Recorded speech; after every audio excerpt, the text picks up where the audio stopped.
the concept of the world being an illusion, the Maya, and obviously being an illusion, it almost feels like it takes the whole reason for being here away, you might say, but also at the same time, what is the purpose for us to be here? Are we here to just create resistance and fight everything and feel like we're heroes trying to save the day? Or is it more really about a personal journey to overcome all that and not really get caught up in it? So there's two questions: illusion and why be in the illusion. That's a great place to start on that one. When people talk about illusion, what they're really saying is that, in fact, it's something else you're looking at. So, for example, when I'm having this wonderful chat with you, we're operating via video conferencing. We're looking at a screen system whereby there's an illusion of being in the same room as someone else, but it's been digitally created so that we can hear and see stuff. And if we pay attention, maybe we can even look at each other's auras and energy fields, which are not conveyed via the digital medium, but we'd actually have to sense. And if you start sensing what's going on and picking up people's energies and auras, even though I'm physically looking at a screen that looks like Ian, I'm also looking at an energetic form of Ian that to me sits just slightly behind my little laptop I'm physically seeing him on. And the energetic Ian, by the way, has a much wilder hair than the physical one right now. He's a bit more like the crazy professor character out of Back to the Future, if you might remember. So there are these dualities that you spoke of. There's more than one version of things. And what's happening to us is we're experiencing a world where we've got our physical sensations, we're seeing stuff, we're hearing stuff, but most of all, we're thinking. And because we're busy thinking and imagining and doing stuff, we're very consumed in this sort of small ball of thought and contemplation. And whenever we relax, some people call it like doing a meditation, and their awareness starts to expand, you begin to pick up a lot of other things that are going on around you. So, yeah, we're experiencing this world, but there's also things beyond it. And when you see what's beyond it and look back at this one, it looks like you're playing in a sort of computer game. It looks like you're in a sort of artificial reality that someone's dreamt up for kind of amusement in many ways. So this is what we mean by illusion. When you look back at what's going on, the world we're experiencing doesn't look physical anymore. It looks like an energetically engineered system, rather in the same way, again, that a computer game can engineer an energetic reality using little electrons and processing systems, and then you can look at it on a screen and look at light waves. So a computer game will generate its own artificial reality because someone thought that would be a fun world to experience. And when you go onto the astral world and look back at what's going on with us, you see something that's got rather a lot of similarities. It too has been generated and engineered. So we're looking back on it. What thoughts on this bit of the illusion idea? So that brings up a question: is who's creating the illusion from the astral? What comes first, the astral or the physical, or is there like a marry symbiotic relationship between the two?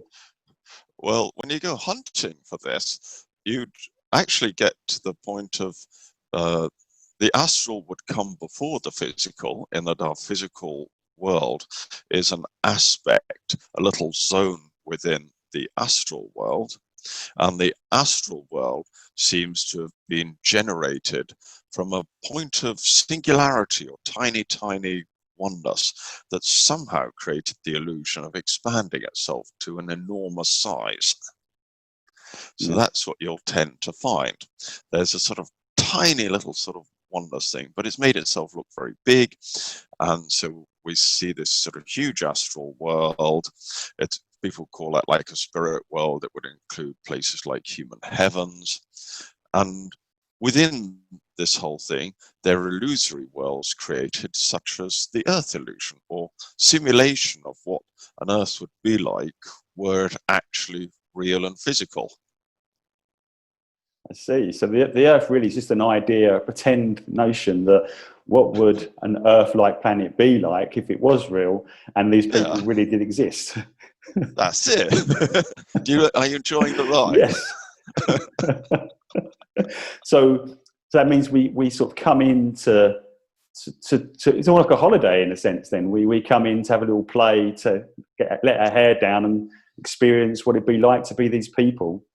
And then obviously these experiences are these experiences for us to enjoy, to experience, or is there ultimately these experiences going up higher to, say, like a source, like God or something? Is it ultimately a God that wants to experience these? Well, you're sort of picking up the bigger nature to it and the purpose of what's going on.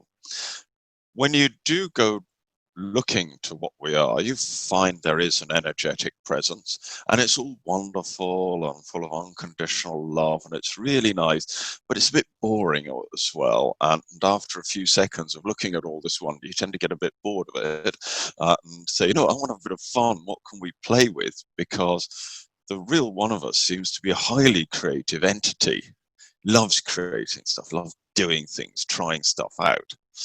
And we're all extensions of that one being. So like David and Ian are extensions of that one being, saying, well, what would happen if I created two different people, and how would they interact?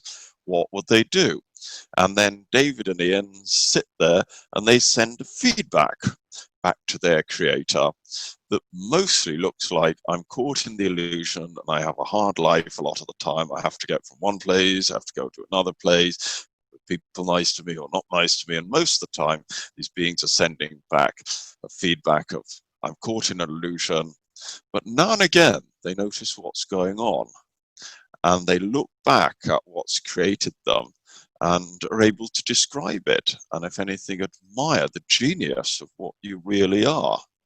So that's what you're actually doing. A lot of illusion, but occasionally noticing what you actually are. So is that the ultimate goal for all people or souls that are here, is to recognize that? And I mean, what's the purpose of multiple lifetimes? Is the ultimate goal to get to the point of recognizing the illusion? Because obviously there's other different realities. So we're in like a third, with time, but then obviously there could be other realities that are in a higher aspect where perhaps they already know they're an illusion. They know they're an illusion, but the nearer you are to the source of what you are, the nearer you are to that oneness and the truth of what you are, bizarrely, the harder it is to see yourself. So to see yourself better, there is some advantage in becoming something that looks completely different and even believes itself to be completely separated. Yeah. So that you can have wonderful characters on Earth like Richard Dawkins, who can happily write very interesting books and get a great following, running the premise that there is no God, it's all a load of nonsense, and don't buy into that crap. You're going to get knocked over by it. You can get to the stage where that's a perfectly valid opinion. And you can do that. So we can experience bodies that lock us in and so disconnect us from what we are that when we do eventually see ourselves, it's done afresh. It's wonderful. So as a thought experiment, imagine that I or you is Richard Dawkins right now. And we've lived this life with this idea that there is nothing more than the physical reality. What do you think he would experience when he stepped back over the veil and was all back into the higher self? Would he say, oh, actually, that was an idea that I was meant to do? Or would he think, oh my God, I really screwed up this time?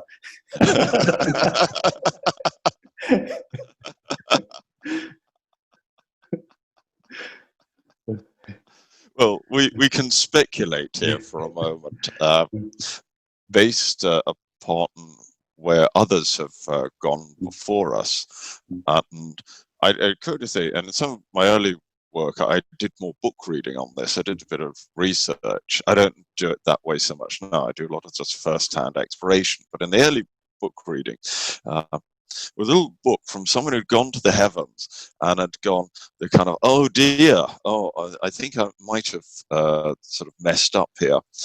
And he worked as a spirit being to link back with Earth and get someone to type up a book with him of what it was like to pass on to the other side, and what he described was the low astral. And his experience was one of firstly dying and finding himself in a weird low-level world you could equate to purgatory.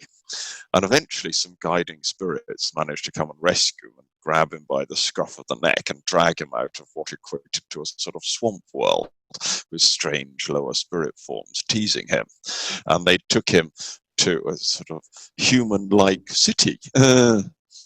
And then started to re-educate him. And in this sort of human-like city, they had a hospital where the new arrivals would come. And because everyone there was relating themselves as a human, they had to deal with it in a human way. You could ultimately get beyond this human world and go off and visit more non-physical realms. So, for example, at one point he got visited by... He realized it was what he thought was his mum, but she was living in a non-physical realm, but coming back to something that looked like a spiritual physical body to say hello to her son who was in hospital. And as far as the doctors there thought, he was a suicide patient because he'd drunk himself to death over years. He didn't think he was a suicide patient. He just thought drinking yourself to death was normal. But as far as they were concerned, that was suicidal. And in the hospital, there were other people who were refusing to wake up. And they sort of had the equivalent of their eyes shut, going, "No, go away, I'm dead, that's the end." That's it, I'm the end. And when we're saying about Richard Dawkins, he's someone who will have the adventure of awakening somewhere else from this earthly life, but at first potentially wanting to deny it. But the one thing in his favor is he's a sufficiently curious character. He's more likely to wake up quickly than slowly, because he'll want to know. If he does see something, he's got a curious personality and energy form, so he'll probably be all right. It'd be people who read his books and really took it to heart who are going to have the tougher time if you just want to speculate on that one.